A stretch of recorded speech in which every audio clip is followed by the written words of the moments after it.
Salam, hormatly yurtdaşlar. Bugün 23. iyundan 24. iyuna geçirilen gece saat 12'den geçti. Bizde Avrupa vakti bilen yani şu 23. iyunun günün devamında bolup geçen bir topar halkara derecesinde vakalar var. Şolar bilen sizi tanış etmeli makul bildim. Onu sözümün başlangıcını İran'ın Daşary İşler Ministerinden başlayıp belişme diýäl men olgun aýdyp berdim düýünki şol soraw jogapda da Daşary İşler Ministeri ilki barıp Birleşen Milletler Guramasyna sonra da Türkiýede çykyş etdi. Ine biziň döwletimizin üstüne Israil bilen ýa-ni Amerikan Birleşen Ştatlary bir kanun terzide hüjüm etdiler. Biziň döwlet serhedimiz bozdular, döwlet goramyz bozdular, biziň halkara normalaryna laýyklykdy, ine biziň ähli hak hukumymyz bozup biziň üstümizde çalyş etdiler diýip. Men şu taýda da aýtdym, öz pikirimi şu taýda da aýdýan ýene bir gezek bu İranyň Daşary İşler Ministeri ýaşulan ýol başçylary öz gözünden pürsü görmän beýle kilen gözünden çök gözleýärler. İranyň özü dälmi hana Orsiýet bilen birleşip Ukrainanyň üstüne hana ok yarar ýadyryp oturan. Ukraina öz başlyk döwlet dälmi ýa on döwlet territorial bütünligi bozulmadymy? Ya Ukrainada 3 ýyl ýarym bäri İranyň ýanky tehnologiýasy ýaraglary şol sany şahet ömeleri, dronlary Ukraina halkyny bombalanakmy? Parahat ilat ya çağalar, zenalar, garlar öldürülenakmy taýda? Inni durmuş gezekli çemçe özlerine gezek gelene bular dağdı bidat ine biziň hak hukumymyz bozulýar, Birleşen Milletler Guramasynyň ustawy bozulýar diýip nazaralyk edýärler. Esas Birleşen Milletler Guramasynyň ustawyny ine 22-nji ýylyň 24-nji fevralyny Vladimir Putin bozandan soň sen şoňa kömek etdiň hem ýaragyny, ýaşahetleri. Yalanmy? Hana bütün dünýä onu suud edip otyr. Inni şol özlerini gezek gelende halkara guramaları özüne galkyn tutunjak bolýar Birleşen Milletler Guramasyny. Şol sanyna ine şu düýünni bolýardan 20-sinde 24-ne geçildi da gejur. Moskwada da bar şu ardyny gaýtalaýar. Ýöne ol eli boş baranak Moskwa baranyna şol bilen baş ruhanysy Ayatollah Khamenei'nin hatyny gowşurypdyr Putin'i. Şo hatda aýdylşyna görä Ayatollah Putin'e nägilelik bildirýän eken. Sen degerli we degişli şertde ýagdaýda bizi gollanjak ýa-ni Amerika ýa Israil'e garşy hereket edeňek diýen ýa terde ardy şikaýet edipdir. Putin'in yüzüne aşağı bir zatlar samırdan bolýar, ay biziň göz öňüne tutýar, ine biz bu zatlar ýazgarýar, ýöne olun birleşme baglaşan şertnamalar var da İran bilen Orsiýetin arasynda ýan ýakyn. Bular şu gerek bolsa birege ýaragly kömek, ýarag kömegine etmeli. Ine şu kömek etmeli ýerini İrana gezek gelende Putin ine sapalaga etdi. Şertim şahym edýärdi. İran'a kömek etse, ondan Trump onu yüz verecek geldi.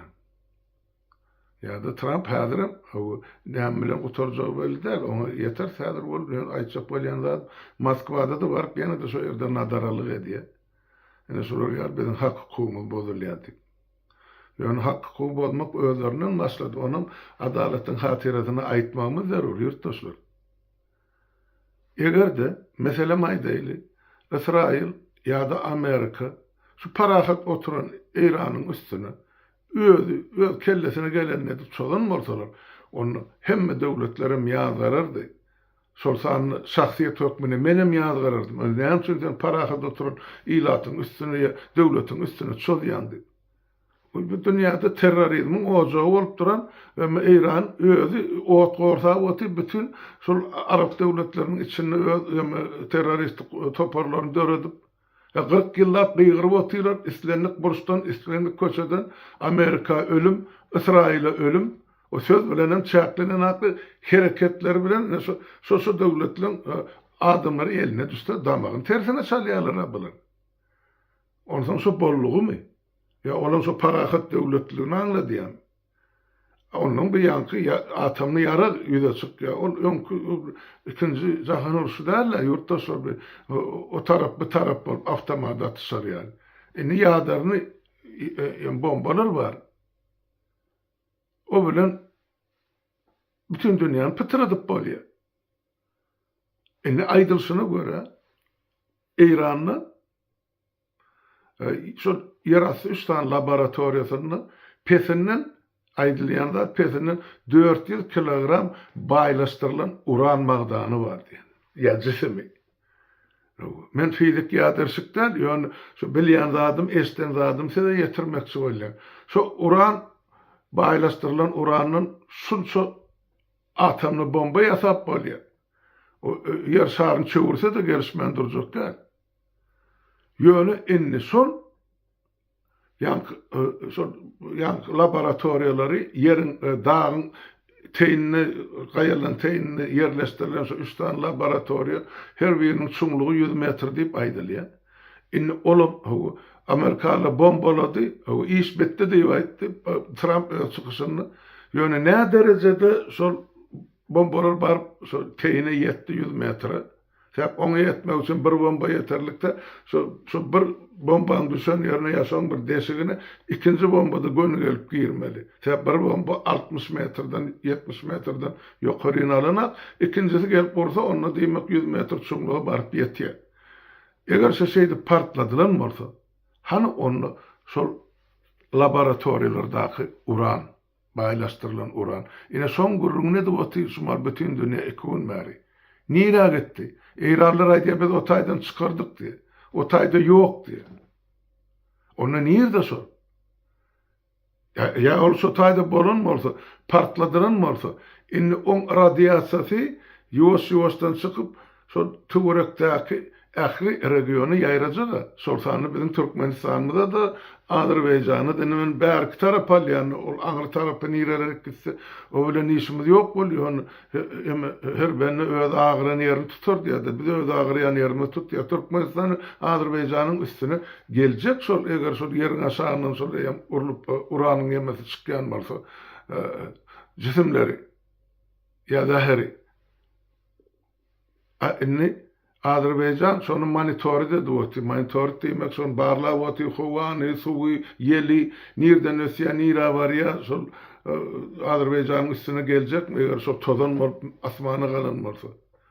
Sebep ol Çernobyl'lu atom stansiya partlanı son yelgini yem hova kalan burada yeteni sonun süyüşüp tapını Ukrayna nerede, Şveçya nerede? Gelip Şveçya'nın içinden oturun velayetin teoriklerini yağıya yukarıdan yağın var. Yine sonunu bütün berdaki hayvanlar kırdılar, tokoydakiler. Adamlar zehirlenmesin diye.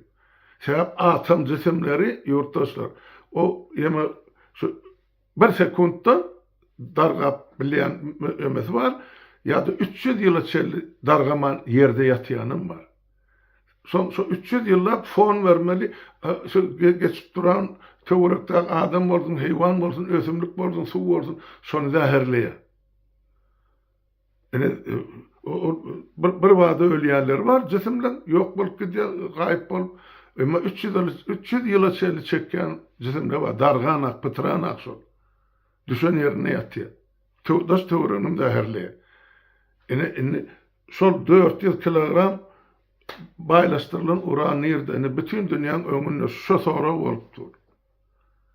Olur eyralar biz alıp çıktık, göçürdük diye. Göçüren olsanız nira göçürdük.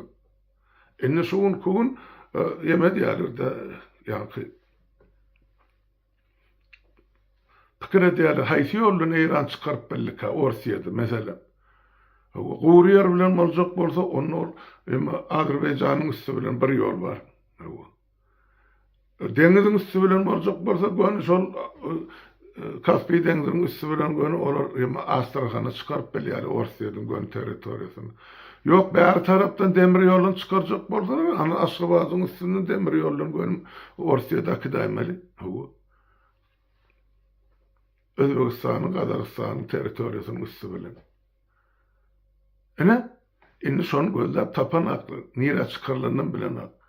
Onun ay haber berýärler ýani Ilkasym şu düýün öňünlükde ýema Tehrana diýe Hytaýlan 3-4 sany ýük samolyody gelip gonypdyr diýe.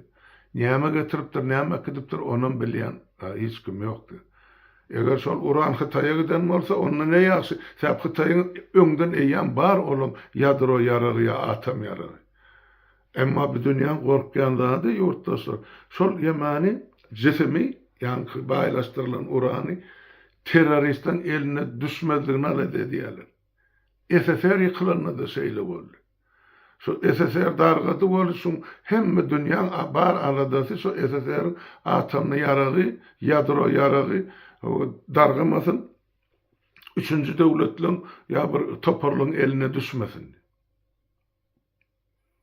Şoň üçin bastır derrew elinden aldylar, hem Ukrainanyň atomny ýaragyny Gazagystanyň aldylar. Ýoksa şular ýaly bir konsepsiýa bar. Men şol döwür Nursultan Nazarbaýewa ýazdım, prezident da Gazagystanyň.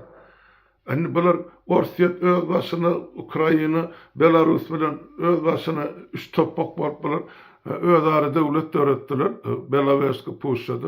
Bizim mene Merkezi Aziýa döwletleriň bäşdi bolup öz başymyza bizim döwlet töretdiler. Goşulmadan bolsun, goşunyň içinde de bizim ýadro ýaragymyzdan bar. Kim gelir bizim golaýymyza diýen teklip bilen Nursultan Nazarbaýewiň ofisine hat uratdym. Bu elbetde jogap ýok. Yani şol ýemani ýaragy diýjek bolýan adam Gazagystanyň elinden aňyryp aldylar. Indi şuwkun Irana şol 400 kilogram baýlaşdyrylan uran nerede?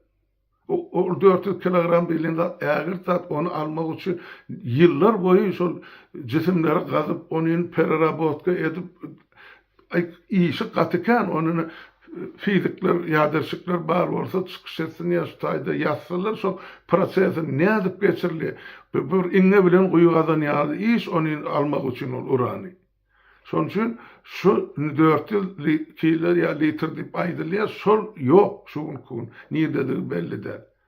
Indi bardy geldi Hamas ýa Hezbollah ýa şoňa meňzeş Iranyň tarapdarlarynyň eline düşdi. Şol bombany alyp haýsam bolsa bir döwletde partlatsalar, aýdyl Orsiýetde. Şol partlatsalar, şu partlama eýem görünýärdi, bütün dünýä bir monitor dedi. Amerikalılar Orsiýada aýtsa biz Amerika partlatdy, üstümize oklatdy. Onu bular oň üstüne öz ýaragyny ullanjaklar, öz elinäki. Ýöne onu ullanan terroristler kimdigi belli däl. Kimiň elindegi belli däl şuwkun. Şol 400 kilogram uran. Bütün dünýäň kelle agyrsy şuwkun sagatda ilkinji nowatda şu bolupdy ýurtdaşlar. Başla. İkinciden indi şol Iranyň ýanky daşary işler ministri Moskwa bar gaýdan sagadyndan soň ol ýanky Orsiýadyň öňkü 4 ýyllyk prezidenti bolan oturtma prezident Dmitri Medvedev Putin'in kursyny saklap beren. Şol çykyş edýär. Ol häzir resmi ýagdaýda şol Goranmak şurasynyň ýa howpsuzlyk şurasynyň başlygynyň orunmasary Orsiýetde. Şol aýdy. Indi de bilip goýun diýär. Häzir de şol ýanky ýadro ýarag nerede diýen belli bolmaz. Ýöne ýeme diýe inne diýe uruş başlaça bordy. Irany beýleki döwletler inne diýe şol ýadro ýaragyny berer diýe. Kim döwlet bermeli ona ýaragy Irany? Atomly bombany. Orsiýet bermese, Hytaý bermese, ýa-da Demirgazyk Koreýa bermese, başga höwesgar döwlet ýok. Diýmek, şoň diýen sözüni şoň agzy bilen Putin gepli. Ya Putin aýtmady adam şoň agzaýdy boty. Ýa-da Lavrov aýdy. Şu daşary işler ministri. Ozar Zhirinovskiy diýdi ölmäke. Indi şu ikisine galdy.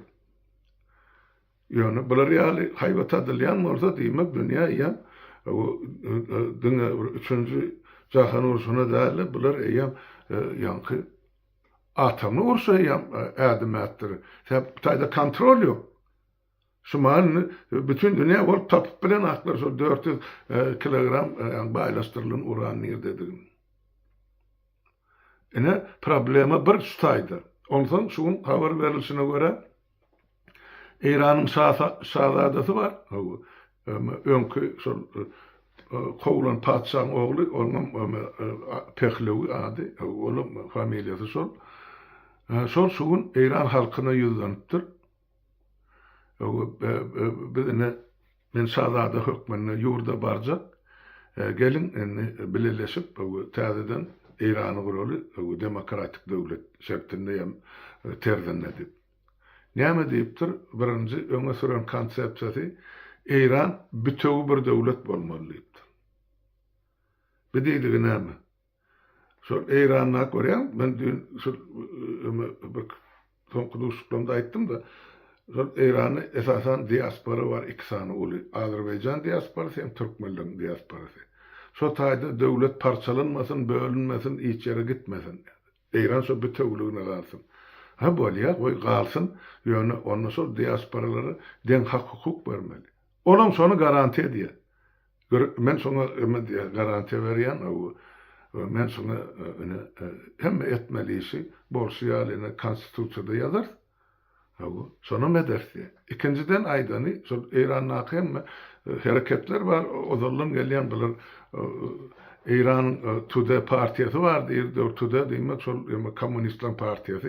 Onuň SSR döwleti İran'y şo padşah garşylyklaryň ýerde. Şu Tude'de bir döwür hana biziň ol Kanadadaky Muhammed diýjimiz var. Ahalekin ana şo partiyada agzad enne gidip berse de boljak İran'y.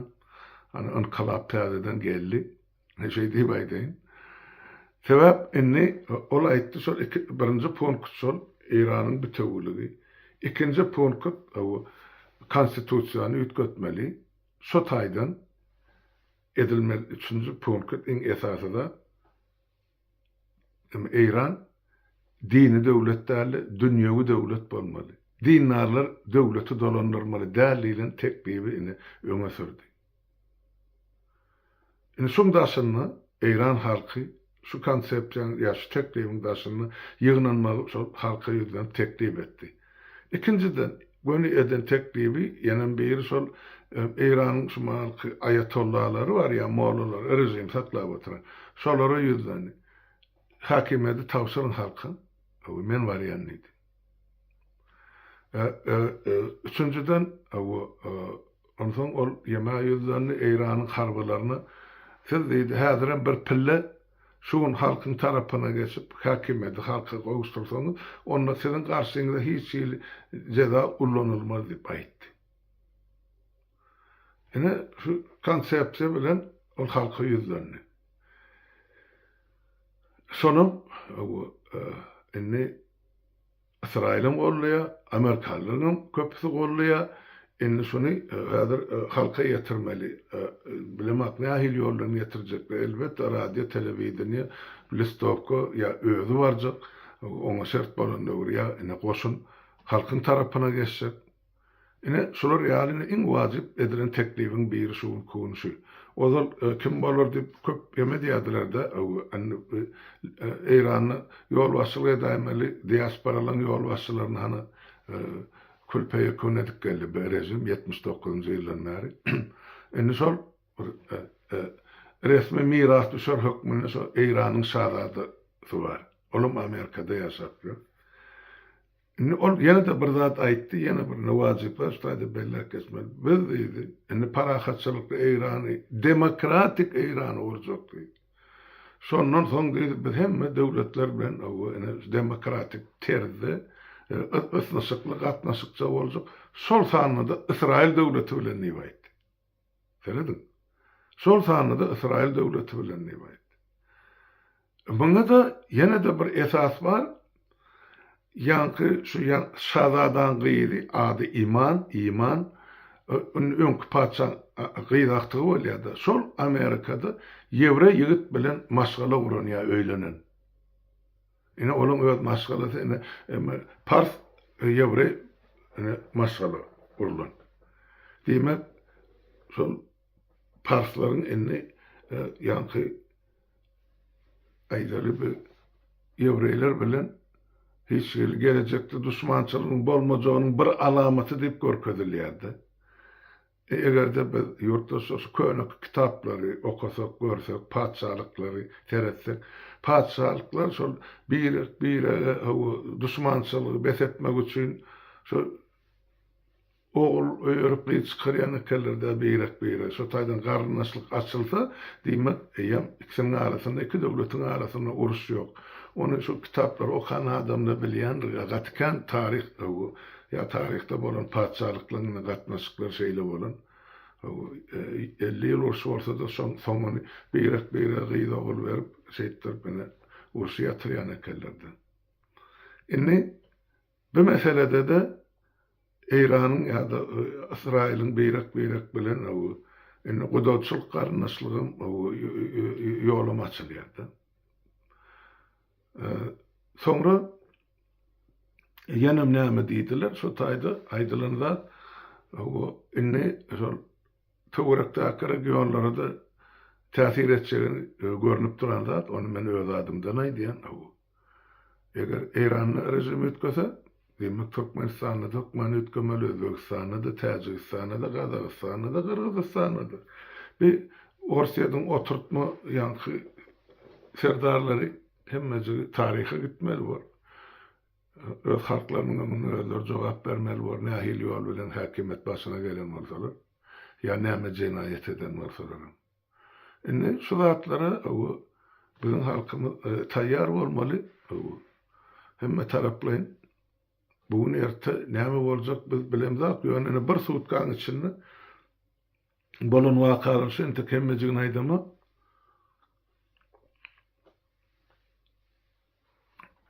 Amerikan prezident Donald Trump aýtdy-da, şu üstan laboratoriýany bombalanyň soň geldi, oturdu, golçak Eýran bir atom ýarasy ýa ýadro ýarasy döwletdi. Soňa golçakandan soň siz öz döwletiňiz özüňiz bolandyr. Biz halkyň bilen hem döwletiň bilen hem işimiz ýok. Şonu etdim mollalar ýok, haýbat atdylar, inni sera siz edişimiz diýip. Donald Trump'a aýtdy, eger bardy geldi, şu bir Amerikan bazasyny ya salladyny eskerini, şuraya Amerikan garşysyna ýara ulansaň, onun üçin çet jedaňyz gatagyr boldy. Ana ýa-ni giýişlik, 23-nji giýişlik, öýlen giýişlik. Ýa-ma Amerikanyň ýa goşullary bar, esasy köp birleşen ýeri Katar döwletinde. Şo taýda Amerikan harby bazasy bar. Ondan soň bütün gün nowara seredýän şo taýda baş ştaby ýerleşdirilen. Ine soňa Eýranlylar hüjüm etdiler. Şunu diýen endi dün walýada giýje ýarymdan geçenden soň aýyň 23-nji öýlälik ine şular ýaly çalyş etdiler. Entek belli däl o taýda näçe adam öldü, näçe ýetdi, näçe ýaralandy. Ýöne Eýranlylar çalyş etdi. Inni gezek Amerikanky. Amerika näme bilen jogap berer Eýrana? Donald Trump sözüniň eýesi bolsa, uruş has ula turmaly, men diýjek bolýanlar. Ine üçünji jahan uruşuna biz ýam girdik ýurtdaşlar. Ýöne şol uruş ullakan ýadro atom ýaranyň ullanjak uruşuna bar. Dirap uruşuma. Şol 400 kilogram baylaşdırılan uran tapılmasa, demek o bu uruşun aňarsyny soňuny gören ya onu takyklap biljek adamym ýok, döwletim ýok, strategim ýok. Şoň üçin ine bir ýagdaýda bir näme etmeliyän soraw bardy. O bizim ara samsyklamyz atalawul hemen pırkat çıkarpdyr. Türkmenistanyň yaralı goşullary ýa-ni birinji derejeli taýýarlyga geçirilmeli. Yaralı goşullar çok howa güýçleri ýa goranmak güýçleri PVO protivwazdушна baran. Onam aýdyp beripdir, bir ana şol Aşgabatyň etegini ýa-ni Göktepe bilen Bizmeýiniň arasyna şu Aktepe'de garnizon bolmalydy. Onu aňyrda birini aýdypdyrlar Marin töwregiň emma 3-nji sen dogduk depem gazarwadyň diwiziýasyny. Indi şu taýda ýanky asmanyny atýan emre bar, raketalar. Asmanyny uçup gelýän, nişan urup bilýän. Ine şolary birinji derejeli getiripdirler. Buyruk berilipdir, geçirmeli. Indi mende şu taýda soraw bar. Türkmenistanyň şu goşadyrnagy içindäki harbalaryny. Birinciden şol yaraglar nerden alýan? Nerde bar sizde? Şu SSR zamanynyň galan bir zat bar bolsa, onu masirip süpür ahirsin ýeni ýaly ahirsem gitdi Orsiýada Ukrainanyň garşysyna uruşdurulmagy. Indi iki galan bar diýen bilenimden kimin garşysyna ullanjak ene şol raketalary? İran'ın karşısına mı ya İsrail'in karşısına diyen soru var. Katı düşünüktür yağday var ya yurttaşlar. Ondan sen bir taraflık diyen statusun var. Sen ne ya bir taraflık göm kime atacak sen havada? Yani İran'ın gelen raketini atacak mı ya? İran'ı var yani raketini yasamalıyordu uracak mı? Ha onun uçup durduğunda hani bir Balkanlaki yurttaşlarımızdan video alıp uğradıp durur. Bizim Heseyim kanalımızda durur. Atyan morsan atta sen sorar gayratlı olyan morsan. O zatları edip bilmeyecek morsan onu sen ne mi? Koşunu alacak mı olacak? Koşunun birinci dereceli tayyarlığı getirip geçirmeli. O çağılır bağın oyuncu yemedi hele bir. Bunların yurttaşlar bu vatanımızı ne derece düşürüptürler. Men asıl şunun edip oturun işine aklın çatın atmıyor. Ne ayır delikanlı oluyor.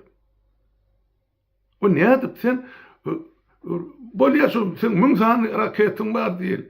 Sen kimi vuracak sonun birinci tayyarlı et. Rusyan ne iki devlet ya üç devlet. İran bilen on karşısına duran İsrail bilen Amerika. Sen şun haydi bir tüpen geçecek. Ayıt da. Sen durun yerinde para soğuk etmeyen şu üçüsünün ayıtı birini alanda. Şunun birini raket etini sen ziyan ersin. Onu neyme gerek sen ol birinci dereceli tayyarlık deyip ağzın doğru köpürcükle onun mersi olup gürlemek. Bir Suhoy haybat bol yara. Bulan edip oturan oyunu oyuncu. Şulara bir devir men yaşlık devirimde şulara pihbaq deyirdiler. Saparağı çumo diye var çumoğun mağır başı. Beydi ben vatan oralar. Indi edilmeli zat şu mahal şu 400 kilogram yok şu. Belki o Türkmenistan'ın üstünden alıp çıkırlanır Orsiýada. Olan belli değil ente. Ya getirip bärde giyrak koyunurlar. Olan belli değil. Abar şu taýda şu yerin aslında yarlanan morda şu on iyisi koku yeli yemek havasında herlep getirmez mi Türkmenistan? O neymiş sen halkın tayyarlana onu? Neymiş şu yerde oturan ilatı sumakır, şu serketten ol dasırak gere, daha soğuda mı, levaba mı göçürün al. Ya kırgını vermek için kalınca halkın. Onu özümüz kesmeli olayız adamları şu taydan yüzlenmeye biz mezur olayız adamları öz aradanız özünüz edin. Hiç olmanı şu bir ayın devamını şu uruş bir yana olayansa göçün gidin doğanınız var mı, karınlaşınız var mı, dostunuz var mı? Gidin daha sol tarafı, gidin levabı doğruluğumuz hemmesi. Siz kabul eder, biz şu yelginden kaçıp geldik deydi. Yani o tayda otursanız o gelenmen siz onu İsa'layan zat değil oluyor. Adamın oraya öldürüyor. Gördük bir çetin olur. Şu 87. yıllar Çernobyl'da partlanma. Ya 89'da mıydı? Şu. Inni bizim başımıza geldi. O da bu şehir diyen yerde Kaspiya'nın kenarına İran'lı atomlu elektrostansiya vuruyordular. Orsiýadyň kömegi bilen. Şol gurman deyip, şu ziyanı ne açı var deyip, bokurdağımızı yırttım. yıllar boyunca azatlıkta çıkış edip. Sen sonundan bir zat partlasa, bir Çernobyl'den beter bolup bütün regionu da herlecek, onu otayda Türkmenistan yaşarlık toprak kalacak gel. İçerlik su alacak gel. Tutorluk balık kalacak gel Kaspий denginde. Sol sana Azerbaycan'ı da. Sen kim buna kulak kabarttı? Niyazov mi ya özünü doktor dip atlandıryan lellim mi? Hiç kim etmedi. Halka da haber verilen bu meseleler. Hani Türkmenistan ılımlar akademisi, hani bilen atlı. Men akademikti. Zübüleri, iki diplomlu, yazıcıları, pozucuları, jurnalistler, hani siz, injinerleri. Bilyen olsanız aytmalı, halka düşünürüz vermeli. Hükümetten, parlamentten talep etmeli. Şu zatlar edildi mi? Yok yurttaşlar. Hiç de edilene. Son için men aydiyan tutaydı. Entek uruşun näme gotorjagy belli däl ya näme. Häzir şu mahal İran ana alıp Amerikan iň uly bazasyny, harby bazasyny şotaydy, bombalady. Aýdylşyna göre 20 000-dan 40 000 aralygyny şotaydy harby eskeri var ya, goşuny var Amerikan. Şolan hiç olmany, 20 000 bolsa şol onun meri şotaydy okun aşanyna, bombaň aşanyna wepat bolsa Donald Trump näme galýar? Hökmen çalışytmaly bar. İran'ın üstüne. Yoksa mı vazifesinden gitmeli var. Şular ýaly çatak ýagdaýa geldi dünýä. İsrail'e maydı otur. Biz ya o rejimi ayırmasak o region düzelmeýär. İran'naki rejim ya Moğol'un rejim vardı. Hiç gurrun yok yurttaşı. Onu gidäýmeli. Ornuna kim gelmeli? Hani eýem şu şahzada çıkış etti, aýtdy öz pikirini, öz teklibini.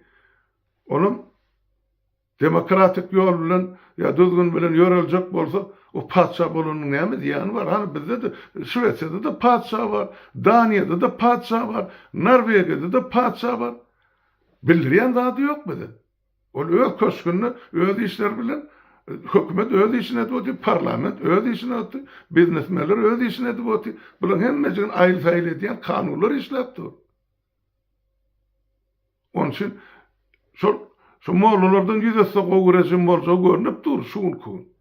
Sebäp oturmajak gow. 40 ýyllap haýba tatyp ahir soň eline ýadro ýaraň alandan hökmen ataýmaly ony. Hani şu 4 kilogram yankı baylaştırılan uran. Sonra şu İran'ın arkasını tutuyarlar. Dağdı beydat. Bizim Müslümanlarımız yankı böyle ne mi? İsrail kırıyadı. Sonra nira soktunuz o 400 kilogram? Erti öz başınıza inmez mi şu yara bu? O teröristin eline düştü onun 1 kilosinin bomba çıkarıp yarsalarına gidip yatır. Milleti kırıp oluyor. Neçe milyonluk şehirde. Bir zat bu hukukları düşünmemiz zarur yurttaşlar. Son için şu mar yarı geceden geçenim varsa size bir maglumat bereyin. O erti reçelli yerden turamızı dinler misiniz? Ne mi? Bir özünüze netice çıkarın, iyidinizde akarlılar var Türkmenistan'da. Olara hiç kim hiç adamaydı. O pırtavagaz ne aksinde öyle tohum tiyicine giydirsiniz olur. Bir saatte onu da yaşattırarak eğer şunu bera yerlerine. Yetirin şunu. Öz aranızda oturun pikirlerin. Yine taze bir daha çıktı.